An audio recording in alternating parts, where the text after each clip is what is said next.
For 15 years, Gabriel St. James hid from the world until a storm, a broken-down van, and a fearless delivery woman shattered his solitude. Naomi Carter isn't intimidated by his wealth or his walls, but as love pulls him out of hiding, a dangerous past threatens everything. Before we get into the story, comment below where in the world you are watching from today. The rain pounded against the windows of Gabriel St. James's mansion. Lightning flashed across the sky, illuminating the vast grounds that surrounded the property. Gabriel stood by the window in his office, watching the storm with a glass of whiskey in his hand. At 45, he had everything money could buy: a successful investment company, a collection of luxury cars, and a mansion that most people only saw in magazines. What he didn't have was someone to share it with, and that's exactly how he wanted it. Mr. St. James, his housekeeper Martha, called from the doorway. The grocery delivery service called. They'll be here shortly with your order. Gabriel nodded without turning around. Just have them leave it at the door as usual. In this storm? That seems rather... That's what they're paid for, he interrupted, his voice cold and final. Martha sighed quietly and left the room. She had worked for Gabriel for 12 years and had watched him build higher and higher walls around himself. She remembered when he used to smile before his engagement to Victoria had ended so disastrously. Now he rarely left the mansion except for essential business meetings, preferring to run his empire from behind closed doors. 20 minutes later, the security system alerted Gabriel that someone was at the gate. He glanced at the monitor on his desk and saw a small delivery van. With a push of a button, he opened the gate remotely and then returned to his whiskey and the financial reports on his desk. Naomi Carter gripped the steering wheel of her delivery van as she drove through the imposing gates of the St. James estate. At 30, she had been working 3 jobs to save enough money to go back to school. The delivery job was her newest gig, and she had heard rumors about the reclusive millionaire who lived in this mansion. Just drop off the groceries and go, she reminded herself. No big deal. But as she approached the circular driveway, her van made a strange noise and then sputtered to a stop. Naomi tried to restart it, but nothing happened. No, no, no, she muttered, hitting the steering wheel in frustration. Not now! She looked through the pouring rain at the mansion ahead. She'd have to ask to use a phone. Taking a deep breath, she grabbed the grocery bags, covered them with her jacket, and made a dash for the front door. Inside, Gabriel was startled by a rapid knocking.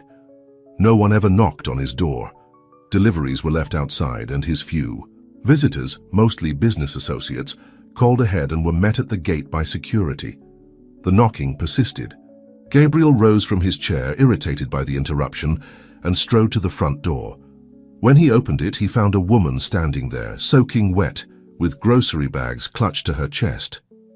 "Mr. St. James?" she asked, water dripping from her dark curls. "I'm Naomi from Fresh Deliveries. I've got your groceries, but my van broke down in your driveway. Could I use your phone to call for help?" Gabriel stared at her for a moment. It had been a long time since he'd spoken directly to a stranger, especially a woman. "Leave the groceries," he said flatly. "I'll have my driver take you back to town." Naomi's eyebrows rose. "That's it? No come in out of the rain? No let me help you with those bags?" She shook her head, sending water droplets flying. "I've heard you were rude, but wow." Gabriel was taken aback by her directness. No one spoke to him that way. Everyone either treated him with excessive respect or fear. Everyone except this dripping wet delivery woman, who was looking at him as if he were the one being unreasonable. "Fine," he said stiffly. "Come in." Naomi stepped inside, her eyes widening, as she took in the grand entryway with its marble floors and sweeping staircase. "Nice place," she commented, trying not to drip too much on the floor. "Where should I put these?" Before Gabriel could answer, Martha appeared. "Oh my, you're soaked." "Through, let me take those." She hurried forward to take the grocery bags. "You poor thing. Come to the kitchen and get dry." Gabriel watched as Martha led Naomi away, chatting easily as if they were old friends. He stood there for a moment, then followed them to the kitchen, curious despite himself. In the warm, spacious kitchen, Martha had given Naomi a towel for her hair and was making hot tea.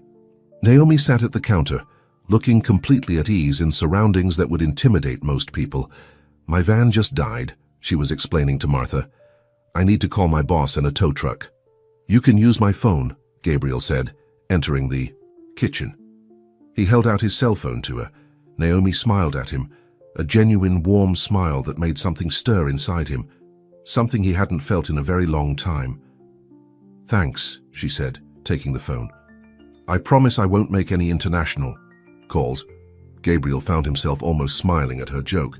He watched as she called her boss, explaining the situation in a straightforward way without making excuses. When she finished, she handed the phone back to him. "My boss will send someone to pick me up, but it might take a while in this storm, and the tow truck can't come until tomorrow." She looked out the window at the rain. "I guess I'm stuck here for a bit." "I'll drive you," Gabriel said suddenly, surprising himself. Martha looked at him in astonishment. Gabriel St. James hadn't voluntarily left the mansion for a non-business reason in years. "You don't have to do that," Naomi said. "I don't want to be a bother." "It's no bother," he insisted, feeling strangely determined. "I'll get my car keys." 20 minutes later, Gabriel was driving Naomi back to town in his rarely used Bentley. The rain had lessened but still drummed steadily on the roof of the car. They drove in silence for a few minutes before Naomi spoke. "So, is it true what they say? That you haven't left that mansion except for work in 15 years? Gabriel gripped the steering wheel tighter. "People talk too much." "That's not an answer," Naomi pointed out, "but I'll take it as a yes." He glanced at her, annoyed yet intrigued by her persistence. "Why does it matter to you?" Naomi shrugged. "Just seems like a waste. All that money, that beautiful house, and you hide away from the world." She looked out the window at the passing trees. "Life's too short to spend it hiding." "I'm not hiding," Gabriel said defensively. "I'm protecting myself." "From what? Happiness?" Naomi asked, then immediately shook her head. "Sorry, that was way out of line. I don't even know you." Gabriel was silent for a long moment. "Where do you live?" he asked finally, changing the subject. "The apartment complex on Elm Street," she directed. "Second building on the right." When they arrived, Gabriel pulled up in front of her building. It was a modest apartment complex, nothing fancy but well-maintained. "Thanks for the ride," Naomi said, reaching for the door handle. Then she turned back to him with a smile. "And for not firing me when I called you rude." For the first time in years, Gabriel felt the corners of his mouth turn up in a small smile. "You're welcome." After Naomi got out and ran through the rain to her building's entrance, Gabriel sat in his car, watching until she disappeared inside. He couldn't remember the last time someone had spoken to him so openly, without fear or an agenda. It was refreshing. The next morning, Gabriel couldn't stop thinking about Naomi, her directness, her easy smile, the way she seemed completely unimpressed by his wealth and status. On impulse, he picked up his phone and called Fresh Deliveries. "I'd like to place an order," he said when the receptionist answered. "And I'd like the same delivery person as yesterday, Naomi, I believe her name was." Later that day, Naomi was surprised to see the St. James mansion on her delivery schedule again. When she arrived, in a different van as hers was still being repaired, she rang the doorbell expecting Martha to answer. Instead, Gabriel opened the door himself. "You're back," he said, as if he hadn't specifically requested her. "Looks like it," Naomi replied, handing him the grocery bags. "Though I'm surprised. I figured after yesterday you'd request anyone but me." Gabriel took the bags, his fingers briefly brushing against hers. The small contact sent an unexpected jolt through him. "I don't mind directness," he said. "It's rare in my world." Naomi looked at him curiously. "Your world must be pretty boring then." Before Gabriel could respond, his phone rang. He glanced at it and frowned. "I need to take this. Business." Naomi nodded. "Well, enjoy your groceries, Mr. St. James." As she turned to leave, Gabriel found himself not wanting her to go. "Wait," he called. "Would you like to have dinner sometime?" The words were out before he could stop them. He hadn't asked a woman to dinner in 15 years. Naomi looked surprised, then smiled. "Are you asking me on a date, Mr. Reclusive Millionaire?" "It's just dinner," Gabriel said quickly. "And please call me Gabriel." "Okay, Gabriel," she said, testing his name. "Dinner sounds nice, But I should warn you, I don't impress easily, and I always speak my mind. I'm counting on it, he replied, feeling a long-dormant part of himself awakening. As Naomi drove away, she couldn't help but wonder what she was getting herself into. The mysterious Gabriel St. James was known for his wealth, his business success, and his complete withdrawal from society.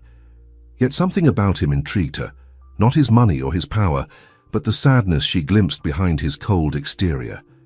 Meanwhile, back at the mansion, Gabriel stood at the window watching Naomi's van disappear down the driveway.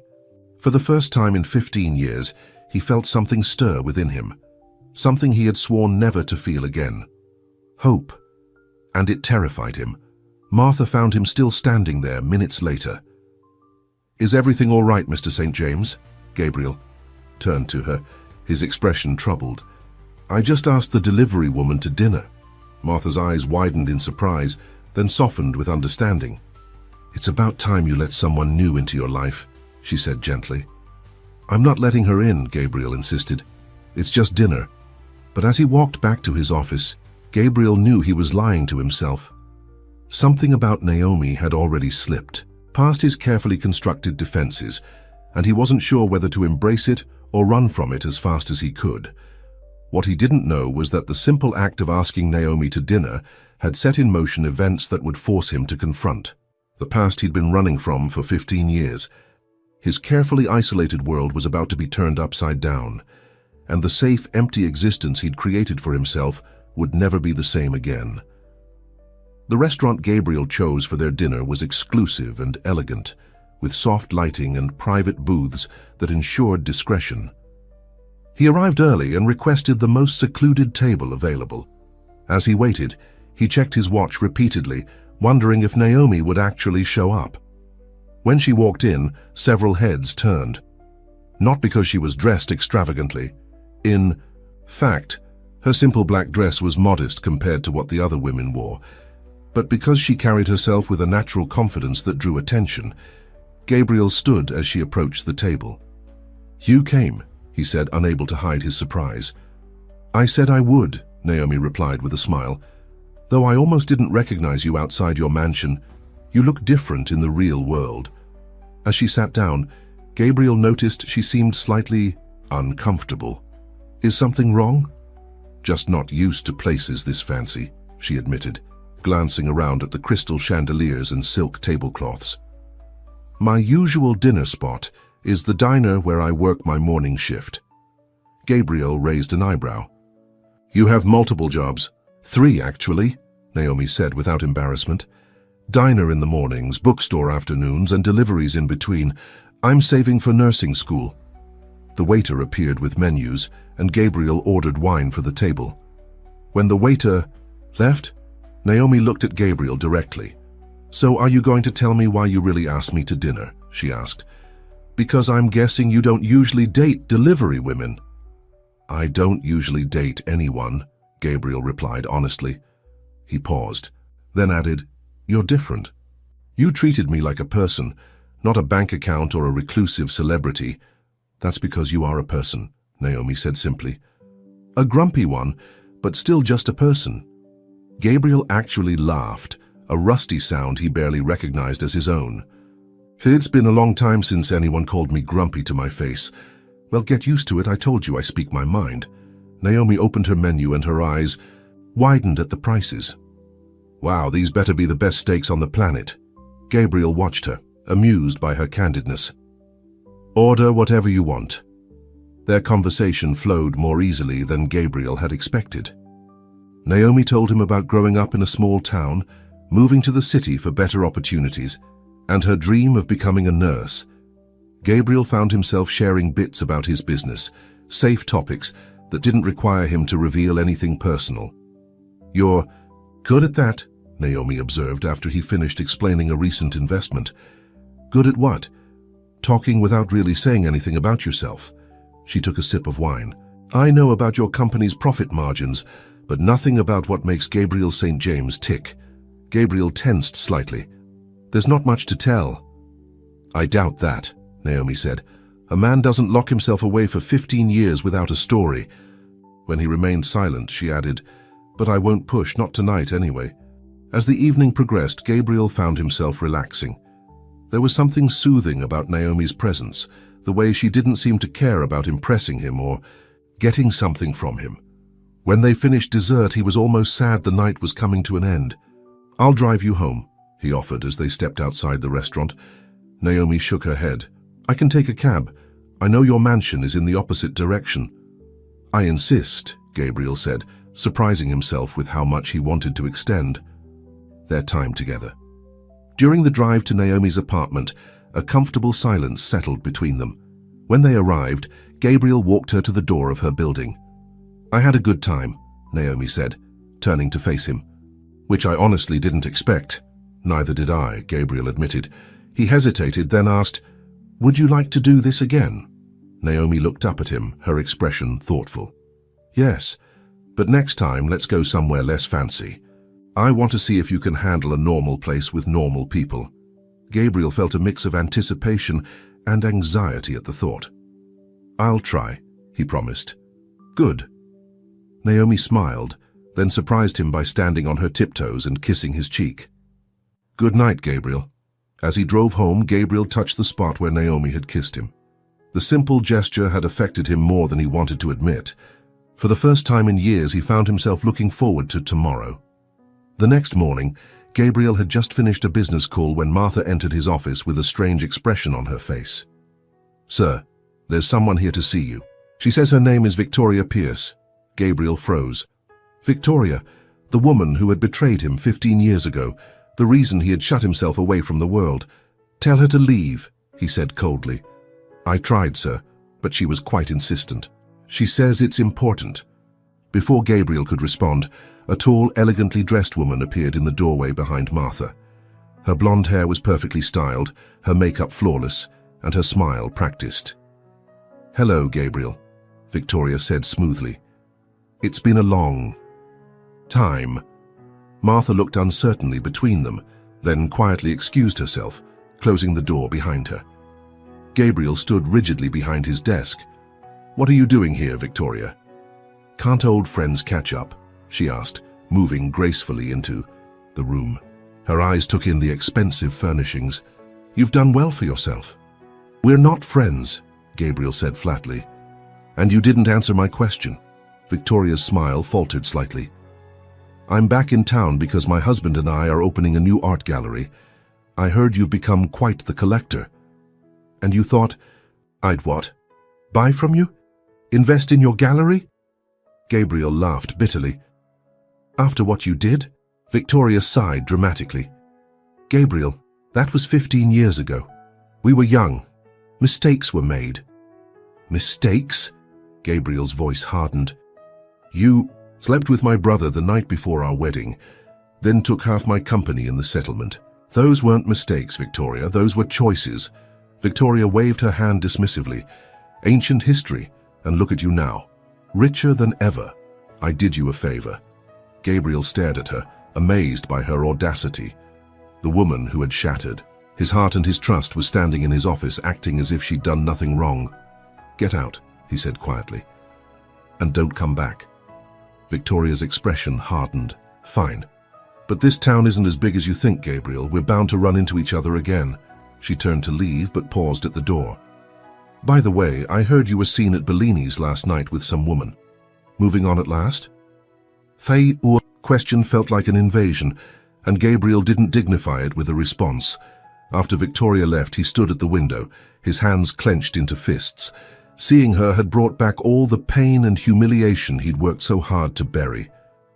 This was exactly why he didn't let people into his life. They always ended up hurting you. When his phone rang, Gabriel almost didn't answer it. But when he saw Naomi's name on the screen, he'd given her his private number after their dinner. He found himself reaching for it. "Hello," he said, his voice still tense from the encounter with Victoria. "Hey, it's Naomi. Is this a bad time? You sound upset." Gabriel took a deep breath. "No, it's fine. What can I do for you?" "Well, I was thinking about our next date," Naomi said. "There's a food festival in the park this Saturday. Nothing fancy, just local restaurants setting up booths. Would you be interested?" The thought of going to a crowded public event made Gabriel immediately want to refuse, but then he thought about spending the afternoon with Naomi, and something within him shifted. Yes, I could do that, he said, surprising himself. Great. Meet me at the park entrance at noon. Naomi sounded genuinely pleased. After they hung up, Gabriel sat down heavily in his chair. What was he doing? First dinner at a restaurant? Now a public festival? And right after Victoria's unexpected visit had reminded him of all the reasons he had withdrawn from the world in the first place. Martha knocked and entered with a cup of coffee. Are you all right, sir? That woman, I'm fine, Gabriel said automatically. Martha gave him a knowing look. If you don't mind me saying, you haven't been fine in 15 years, but lately, since meeting Ms. Carter, you've seemed different, Gabriel. Didn't respond, but Martha's words stayed with him throughout the day. By the time Saturday arrived, he had almost convinced himself to cancel the date. But some new, unfamiliar part of him wanted to see Naomi again, wanted to experience something beyond the safe, empty routine of his carefully controlled life. The food festival was exactly as he feared, crowded, noisy, and overwhelming. Gabriel stood at the entrance, fighting the urge to turn around and go back to his mansion. Then he saw Naomi waving to him, her smile bright and genuine, and something inside him settled. You came, she said, sounding just as surprised as he had been at the restaurant. I said I would, he replied, echoing her words from their first date. Naomi grinned and took his hand, pulling him into the crowd. Come on, you have to try the tacos from this place. They're amazing. For the first hour, Gabriel was tense, constantly aware of the people around them, wondering if they recognized him. But gradually, as they moved from booth to booth, sampling different foods and laughing at Naomi's commentary, he began to relax. See? Not so terrible being around normal people, is it? Naomi asked as they sat on a bench eating ice cream. Gabriel looked at her, at the way the sunlight caught in her dark curls, and felt something warm unfurl in his chest. No, not terrible at all. Later, as they walked through the park, Naomi stopped suddenly. Oh no. What's wrong? Gabriel asked. Naomi was looking at a woman approaching them, a tall, elegant blonde whose face Gabriel recognized immediately. Victoria. That's my boss's wife from the bookstore, Naomi explained. She's not the easiest person to work with. Before Gabriel could warn her or suggest they leave, Victoria was upon them. Gabriel, she said with feigned surprise. What a coincidence. Naomi looked between them, confusion clear on her face. You two know each other. Oh, Gabriel and I go way back, Victoria said with a sly smile. Don't we, darling? Gabriel felt his jaw tighten. Victoria was just leaving. Victoria ignored him, turning to Naomi instead. You're the girl from the bookstore, aren't you, Natalie? Naomi, she corrected. And yes, I work for your husband, Mr. Pierce. Victoria's eyes widened with malicious delight. Well, isn't this interesting? Gabriel. St. James dating one of my husband's employees. She looked at Gabriel. You always did. Have a thing for women beneath your station. Naomi stiffened beside him, and Gabriel felt a surge of anger. That's enough, Victoria. Oh, I'm just getting started, Victoria said. Does she know about us, Gabriel, about what happened? Naomi looked up at Gabriel, questions in her eyes. He wanted to explain, to tell her the truth before Victoria could twist it, but the words caught in his throat. Victoria smiled, seeing his hesitation. I'll leave you two to your date. But, Gabriel, do come by the gallery opening next week for old time's sake.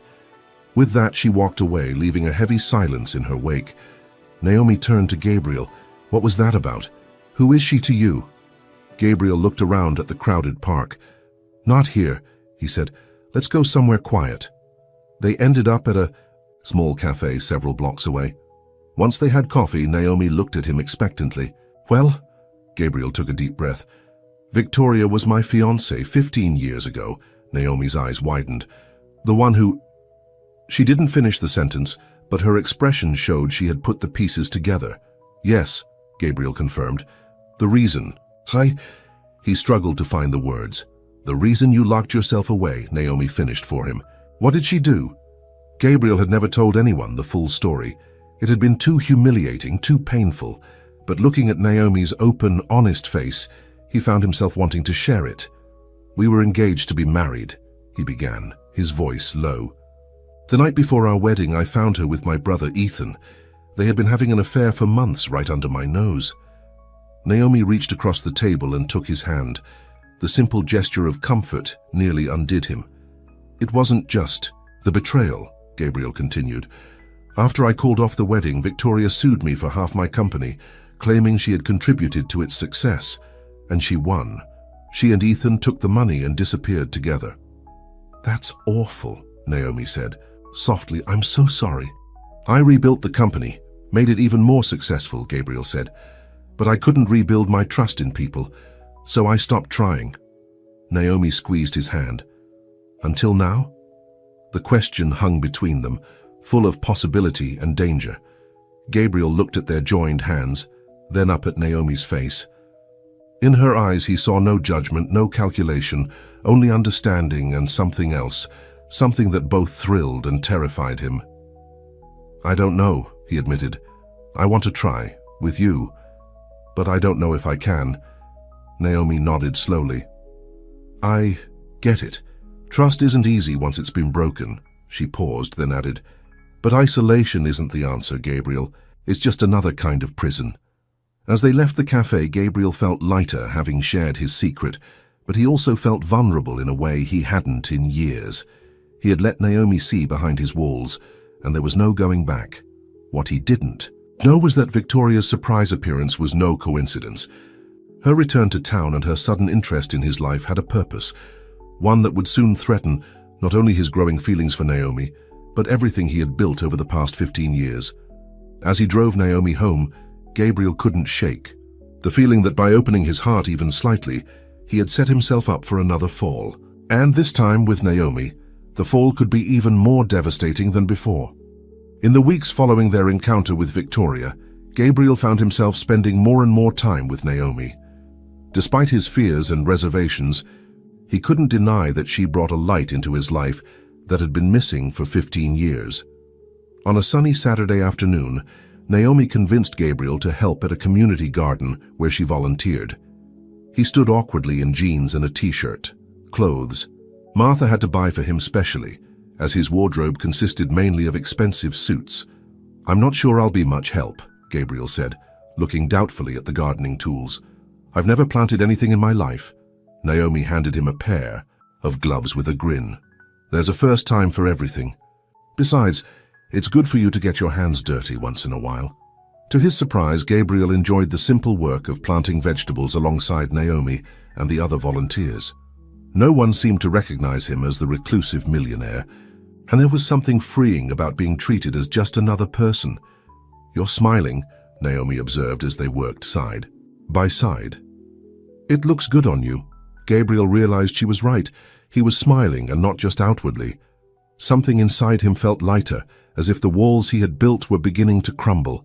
As they were packing up to leave, Gabriel's phone rang. The caller ID showed it was his assistant, Robert. "Excuse me," he said to Naomi, stepping away to take the call.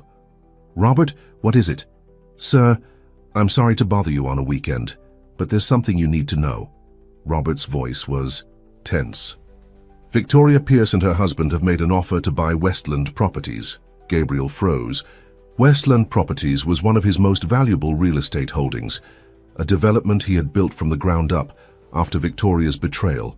It was also adjacent to his mansion, providing the privacy and security he valued. "How did they get the capital for that?" Gabriel asked sharply. "I don't know, sir, but the offer is serious and the board is considering it. Tell them to do nothing until I get there. I'm on my way." Gabriel hung up and turned to find Naomi watching him with concern. "Something wrong?" she asked. Gabriel hesitated. He wasn't used to sharing his problems with anyone. "Business emergency. I have to go to the office." Naomi nodded, but he could see the disappointment in her eyes. "I understand. Duty calls." "I'll make it up to you," Gabriel promised, surprised by how much he meant it. "Dinner tomorrow?" Naomi smiled. "Sure. Call me when you're free." As Gabriel drove to his office, his Mind raced. Victoria's sudden interest in buying Westland properties couldn't be a coincidence. She was up to something, and he needed to figure out what before it was too late. At the office, Robert briefed him on the details of the offer. It was well above market value, suspiciously so. "They're meeting with the board on Monday," Robert explained. "But I don't understand why they want this property so badly. It's valuable, but not worth what they're offering." Gabriel stared out the window, thinking. "It's not about the property, it's about me." He turned to Robert. "Find out everything. You can about the Pierce's finances. Where they got this money, who's backing them. I want to know who I'm really dealing with." After Robert left, Gabriel sat alone in his office, feeling the familiar walls of suspicion and defensiveness rising around him again. Just when he had started to open up to let Naomi in, Victoria had appeared to remind him why he had shut himself away in the first place. His phone buzzed with a text from Naomi. "Hope your emergency is resolving. Missed you this afternoon." The simple message cut through his dark thoughts. With Victoria, everything had been complicated, filled with hidden agendas and manipulation. With Naomi, things were straightforward. She said what she meant, and meant what she said. Gabriel made a decision. He would not let Victoria's games drive him back into isolation. Not this time. The next day, Gabriel met Naomi for dinner at a small Italian restaurant she had chosen. As they ate, he found himself telling her about Victoria's offer on Westland properties. "Do you think she's trying to get back at you for something?" Naomi asked. Gabriel shook his head. "Victoria doesn't do anything without a financial motive. She's after something, I just don't know what yet." Naomi reached across the table and took his hand. "Whatever she's planning, you'll figure it out. You're smarter than she is." Her confidence in him was both surprising and touching. Gabriel squeezed her hand, marveling at how natural it felt to be with her, to share his concerns. After dinner, they walked along the river that ran through the city. The night was warm, stars visible above despite the city lights. "Tell me something," Naomi said as they walked. "In all these years of hiding away, haven't you been lonely?" The question caught Gabriel off guard. "I don't know. Maybe. I got used to being alone." "That's not the same as not being lonely," Naomi pointed out gently. Gabriel was silent for a moment. "Yes," he admitted finally. "I've been lonely, but it felt safer than the alternative." "And now?" Naomi asked, stopping to look up at him. Gabriel looked into her eyes, feeling something he hadn't allowed himself to feel in years. "Now I'm not so sure anymore." The moment stretched between them, filled with unspoken emotions. Then slowly Gabriel leaned down and kissed her. It was gentle at first, tentative, but deepened as Naomi responded, her arms sliding around his neck. When they finally broke apart, Gabriel rested his forehead against hers, his heart racing. He hadn't kissed anyone since Victoria, hadn't wanted to, but with Naomi, it felt right. It felt like coming home after a long, cold journey. "You're changing me," he whispered. "I don't know if that's good or bad." Naomi smiled. "I think it's good. Very good." Monday morning came too quickly. Gabriel arrived at his office early, prepared for the meeting with the board and the Pierces. Robert had gathered some information, but nothing that explained why Victoria and her husband were so interested in Westland properties. The boardroom was already full when Gabriel entered. He nodded to his board members, then froze when he saw who was sitting beside Victoria and her husband, Richard Pierce Ethan, his brother, the man who had betrayed him with Victoria 15 years ago. "Hello, Gabriel," Ethan said, standing. "It's been a long time." Gabriel felt as if he'd been punched. He hadn't seen or spoken to his brother since discovering him with Victoria. The sight of him now, sitting casually in Gabriel's boardroom as if nothing had happened, ignited a rage he thought he had buried long ago. "What is he doing here?" Gabriel demanded, his voice cold. Richard Pierce, a thin man with shrewd eyes, answered. "Ethan is our business partner in this venture. We thought it appropriate for him to be here." Gabriel looked at Victoria, who was watching the scene with barely concealed satisfaction. This was her plan, to force a confrontation with Ethan, to reopen old wounds. "The deal is off," Gabriel said flatly. "I won't sell to any of you." One of his board members cleared his throat. "Mr. St. James, their offer is substantially above market value. We have a fiduciary duty to consider it." Gabriel turned to the board. "I own 51% of this company. Nothing happens without my approval." He looked back at Victoria and Ethan. "And I do not approve this deal. Meeting adjourned." As the board members filed out, looking uncomfortable, Ethan approached Gabriel. "We need to talk," he said quietly. "We have nothing to talk about," Gabriel replied. "I think we do," Ethan insisted. "About Victoria, about what happened, about why we're really here." Gabriel stared at his brother, the man who had once been his best friend before becoming his worst betrayer. "Fine, my office, 5 minutes." After everyone else had left, Gabriel and Ethan sat across from each other in Gabriel's office. The silence between them was heavy with 15 years of unspoken words. "You look good," Ethan said finally. "Success suits you." "Cut the small talk," Gabriel said coldly. "What do you want?" Ethan sighed. "It's not what you think. I'm not here as Victoria's ally. In fact, Richard and I are barely speaking these days." Gabriel raised an eyebrow, skeptical. "You expect me to believe that? After you showed up with them today?" "I came back because I heard you were finally emerging from that fortress you built around yourself," Ethan said. "I heard you were seeing someone, a delivery woman named Naomi." Gabriel tensed. "How do you know about Naomi?" Victoria told me. "She's been watching you, Gabriel. She's obsessed with you, with what you've built. And she's not happy about Naomi. What does Victoria care?" "Who I date?" Gabriel asked. Ethan leaned forward. "Because she never got over you. The money she took, the marriage to Richard, it was all part of her plan to make you jealous, to make you fight for her. But you didn't. You disappeared instead." Gabriel shook, his head in disbelief. "That's insane." "That's Victoria," Ethan countered. "And now she's back with a new plan. She wants Westland Properties because it's next to your mansion. She wants to be close to you again." "And why should I believe anything you say?" Gabriel demanded. "You betrayed me just as much as she did." Ethan's face filled with regret. "I know, and I've regretted it every day since. Victoria manipulated me, Gabriel. She told me you were cheating on her, that you didn't really love her. I was drunk and stupid enough to believe her.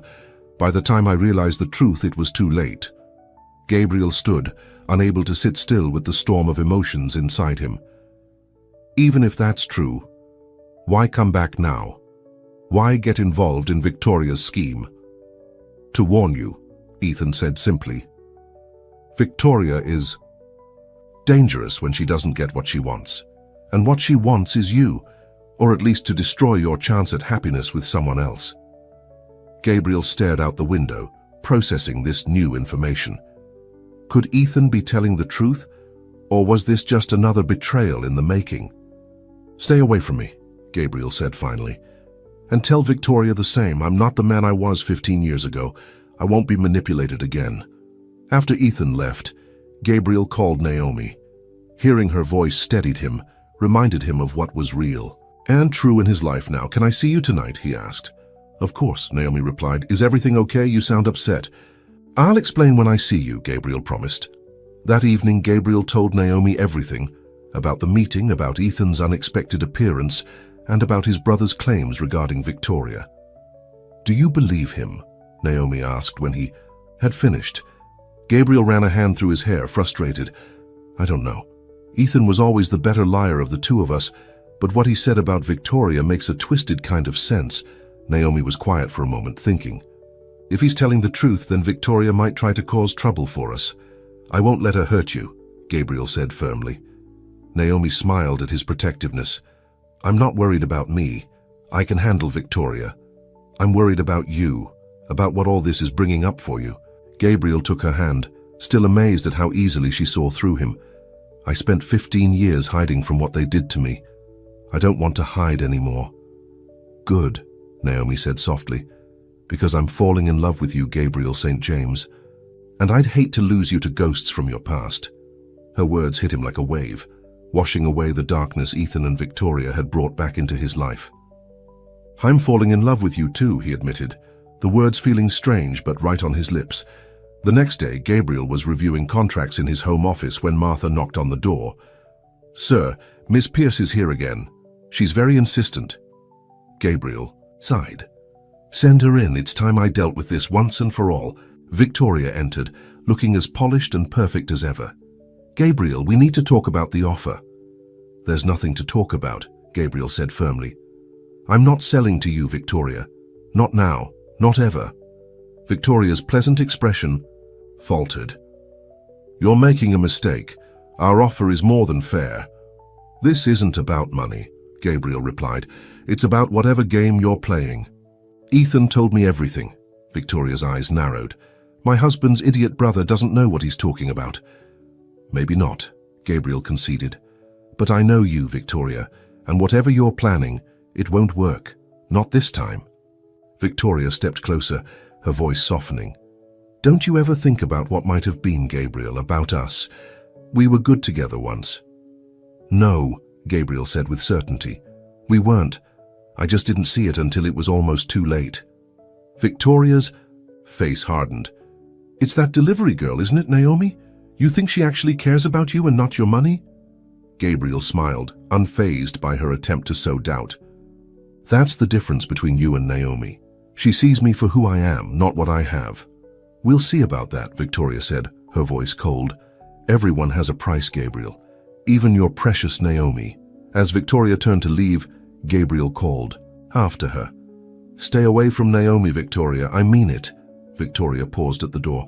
Or what, you'll disappear again? Hide in your mansion for another 15 years? She laughed. You've become predictable, Gabriel, and that makes you vulnerable. After she left, Gabriel immediately called Naomi, but she didn't answer. He tried again, a feeling of unease growing inside him. It wasn't like her not to answer, especially since they had plans to meet later. Gabriel grabbed his keys and headed for his car. He needed to find Naomi to warn her about Victoria's threats.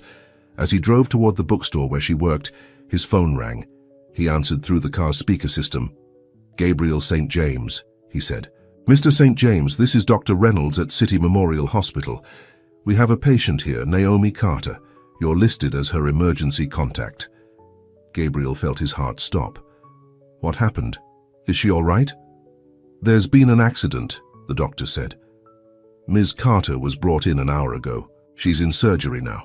I think you should come to the hospital right away. The world seemed to tilt beneath Gabriel as fear gripped him.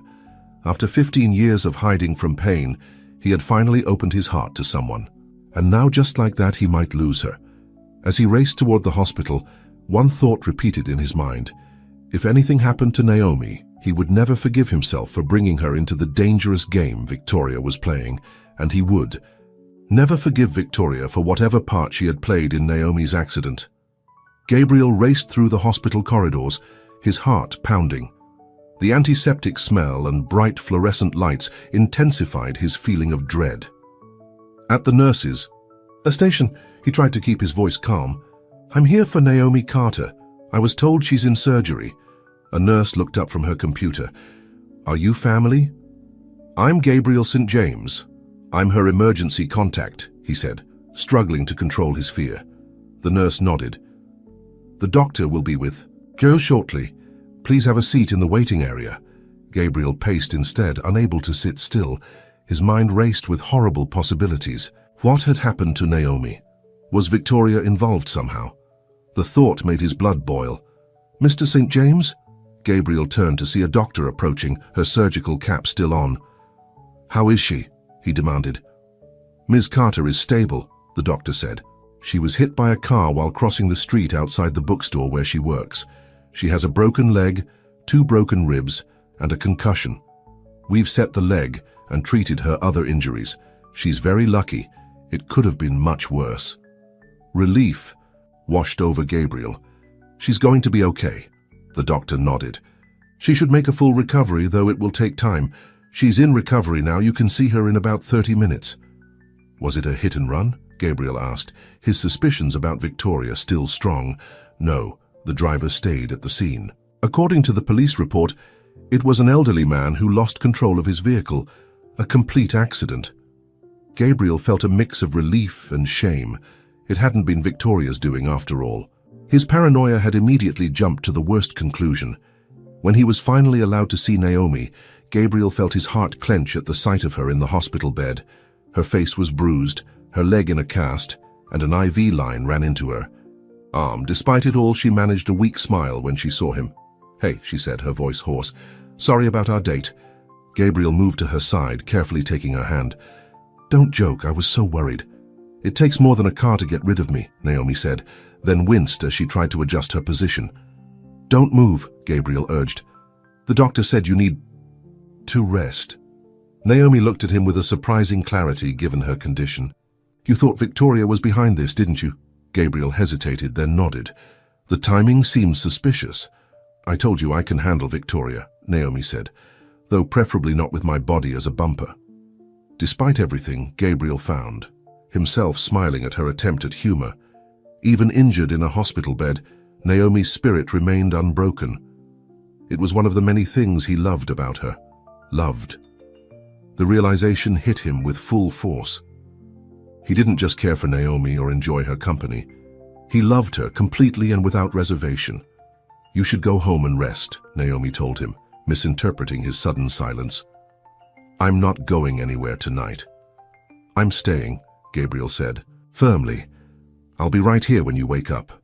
For the first time in 15 years, Gabriel spent the night in an uncomfortable chair instead of his luxurious mansion. He watched Naomi sleep, listened to her breathing, and made a decision. He would not let fear rule his life anymore. Not fear of betrayal, not fear of hurt, not even fear of loving someone again. The next morning, Martha arrived with clean clothes for Gabriel and flowers for Naomi. "The whole staff is worried about Miss Carter," Martha told him. "She's become quite special to all of us." "She's special to me too," Gabriel said quietly. "More than I realized until now."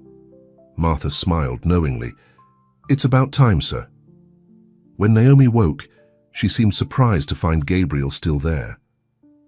"You really stayed all night? In that awful chair?" "I've been in worse places," Gabriel said, though in truth he couldn't remember the last time he'd been so uncomfortable or cared so little about his discomfort. A knock at the door interrupted them. To Gabriel's surprise, it was his brother Ethan. "I heard about the accident," Ethan said, looking genuinely concerned. "How is she?" Before Gabriel could answer, Naomi spoke up. "I'm fine, just a little banged up. And you must be the infamous brother." Ethan looked taken aback by her directness, then smiled. "Guilty as charged, though infamous is a bit harsh." "Is it?" Naomi asked pointedly. Ethan's smile faded. "No, I suppose not." He turned to Gabriel. "Can we talk just for a minute?" Gabriel hesitated, looking at Naomi. She nodded, giving him permission. "5 minutes," Gabriel told Ethan, following him into the hallway. "Victoria knows about the accident," Ethan said without preamble. "She's planning something, but I can't." "Figure out what?" "She's been meeting with Richard's lawyers secretly." "Why are you telling me this?" Gabriel asked, still not fully trusting his brother. Ethan ran a hand through his hair, a gesture so familiar that Gabriel felt an unexpected pang of nostalgia for the brother he had once been close to. "Because I'm trying to make amends," Ethan said. "I know it's 15 years too late, but I want to try, and because I think Victoria might be more dangerous than either of us realized." Gabriel studied his brother's face, looking for signs of deception but finding only what appeared to be genuine regret. "What happened with you and Victoria after—" Gabriel couldn't bring himself to finish the sentence.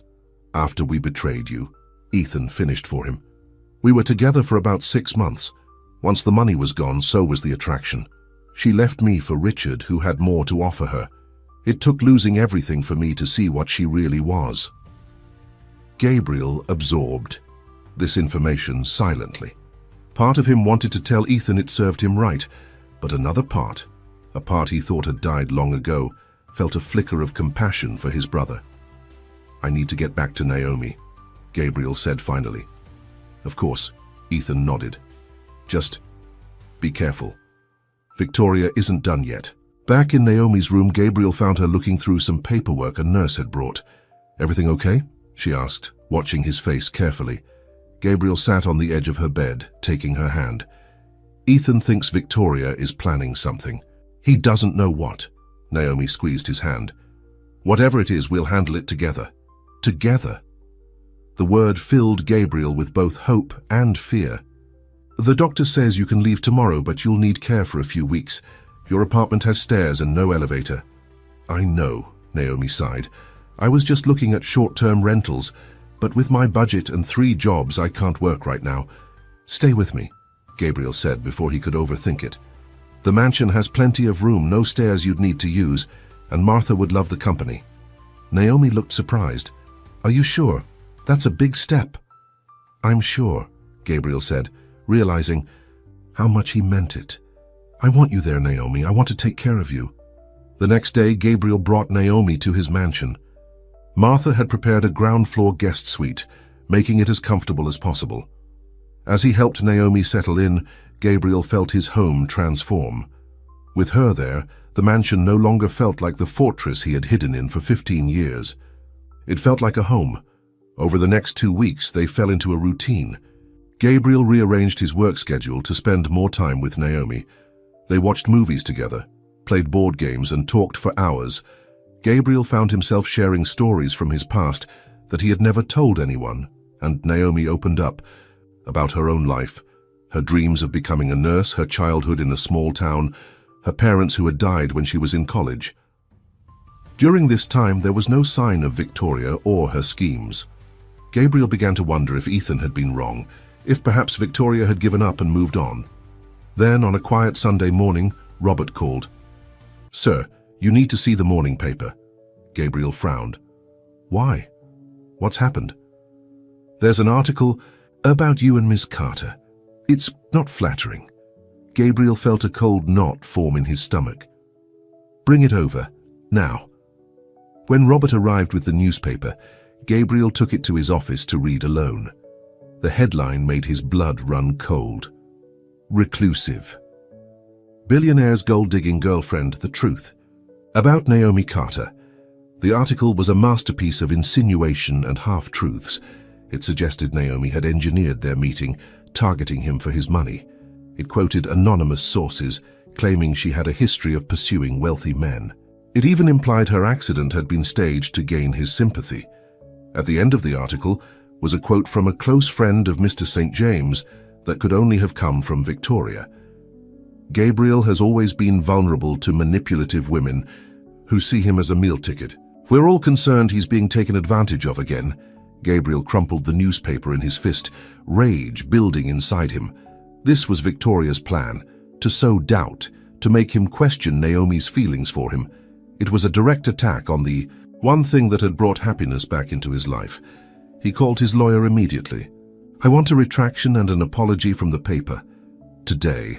And find out who gave them this story. I want them sued for defamation." After hanging up, Gabriel stood at his office window, trying to calm himself before facing Naomi. How would she react to the article? Would she leave, unwilling to deal with such public scrutiny and lies? The thought of losing her made him realize just how deeply she had become embedded in his life, his heart. In just a few weeks, she had accomplished what no one had in 15 years. She had brought him back to life. A soft knock at the door pulled him from his thoughts. Naomi stood there on her crutches holding the newspaper. "Martha showed me," she said quietly. "Victoria's work, I assume." Gabriel crossed the room to her. "I'm so sorry. My lawyer is demanding a retraction. This will be dealt with." To his surprise, Naomi looked more angry than hurt. "I don't care about the retraction, Gabriel. I care about what you think. Do you believe any of this?" "Of course not," Gabriel said immediately. "I know you, Naomi. The real you." Relief washed over her face. "Toys, good? Because that's all that matters to me. What the rest of the world thinks is their problem." Gabriel marveled at her strength, her clarity. Where Victoria had always cared desperately about public opinion, Naomi seemed genuinely unconcerned. "There's something else you should know," Naomi said, her expression turning serious. "Victoria came to see me at the bookstore before the accident. She offered me money to leave you alone." Gabriel felt his anger rising again. "Why didn't you tell me?" "Because I knew you'd be furious and I wanted to handle it myself," Naomi explained. "I told her to keep her money and stay away from us both. That's when she threatened me." "She threatened you?" Gabriel asked, his voice dangerously quiet. Naomi nodded. She said if I didn't leave you voluntarily, she'd make sure you came to your senses another way. I thought it was just empty threats, but after this article..." Gabriel took her hand, his resolve hardening. "This ends now." That afternoon, Gabriel asked Martha to stay with Naomi while he went out. He drove straight to the gallery Victoria, and Richard had recently opened. As he expected, he found Victoria there, supervising the hanging of a new exhibition. "We need to talk," Gabriel said, his voice cold. "In private." Victoria smiled as if pleased by his anger. "Of course, Gabriel. My office is this way." Once they were alone, Gabriel wasted no time. "The article, the threats to Naomi, it stops now, Victoria. All of it." Victoria perched on the edge of her desk, her smile never faltering. "I'm just looking out for your best interests, Gabriel. That woman is clearly after your money." "Like you were," Gabriel countered. "The difference is Naomi has never asked me for anything. She's worked 3 jobs to support herself. She refused to move in with me until her accident made it necessary. So, naive," Victoria sighed. "She's playing the long game, much smarter than I was." Gabriel stepped closer, his voice low and controlled.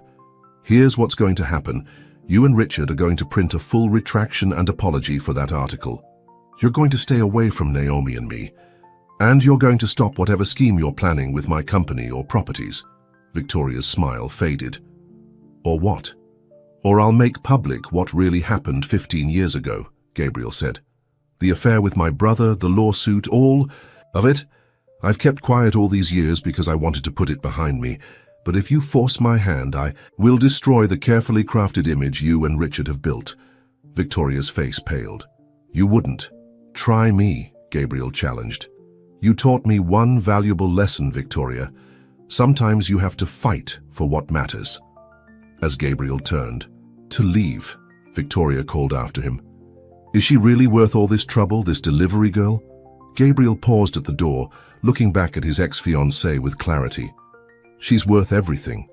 Because unlike you, she loves me for who I am, not what I have." As he walked out of the gallery, Gabriel felt as if a weight had been lifted. For 15 years, Victoria had held power over him, not because of anything she did, but because he had allowed his pain and humiliation to control his life. No more. When he returned to the mansion, Naomi was waiting for him in the garden, sitting in a wheelchair with her leg propped up. The afternoon sun caught in her dark curls, and Gabriel thought she had never looked more beautiful. "Did you confront her?" Naomi asked as he sat beside her. "Yes," Gabriel admitted. "I think she'll back off now." Naomi studied his face. "You look different, more at peace." Gabriel reached for her hand. "I am. For 15 years, I let what Victoria did define me. I hid away, convinced that was the only way to protect myself." He kissed her hand gently. "Then you showed up on my doorstep in the rain and everything changed." "Well, my van breaking down turned out to be the best thing that ever happened to me," Naomi said with a smile. "To us both," Gabriel agreed. He hesitated, then asked the question that had been on his mind since the hospital. "When you're fully recovered, will you stay? Not as a guest, but because this is your home too." Naomi's eyes widened. "Are you asking me to move in permanently?" "I'm asking for more than that," Gabriel said, suddenly sure of what he wanted. "I'm asking for a future together. I love you, Naomi. These past weeks have shown me that life without you isn't a life I want anymore." Tears filled Naomi's eyes. "I love you too, and yes, I want that future. With you." 6 months later, Gabriel stood in the garden of his mansion, their mansion now. Naomi had fully recovered from her injuries and had finally started nursing school, with Gabriel's full support. The garden was filled with friends for the housewarming party Naomi had insisted on throwing. "Quite a change from the recluse I used to work for," Martha commented, bringing Gabriel a drink. "The house hasn't seen this many people in 15 years." Gabriel smiled, watching as Naomi laughed with some of her friends from the community garden. Change is good, it turns out. To his surprise, he spotted Ethan among the guests, talking with Robert. The brothers had begun the slow process of reconciliation, though trust was still a work in progress. As for Victoria, the retraction had been printed the day after Gabriel's visit to the gallery. She and Richard had withdrawn their offer on Westland properties, and had recently announced they were moving to Europe to expand their art business. Gabriel suspected it was more about saving face than any real business opportunity, but he didn't care. Victoria was out of their lives. "Penny, are your thoughts?" Naomi said, appearing at his side and slipping her arm through his. Gabriel pulled her close. "I was just thinking about how one rainy day and a broken-down delivery van changed everything." Naomi looked up at him, her eyes full of love. "For a smart businessman, it took you long enough to realize some deliveries are worth signing for personally." Gabriel laughed, then leaned down to kiss her. Around them, their friends and new life continued to bloom, as bright and full of promise as the flowers in the garden that had once been his solitary retreat and was now the heart of their home. For 15 years, Gabriel St. James had hidden himself away, convinced that isolation was safety. But Naomi had taught him the truth, that real safety came from finding someone who saw all of you, the good and the bad, and loved you anyway. As they rejoined their guests, hand in hand, Gabriel felt no trace of the fear that had ruled him for so long. With Naomi by his side, he wasn't just existing anymore, he was living, and for the first time in 15 years, he was looking forward to tomorrow.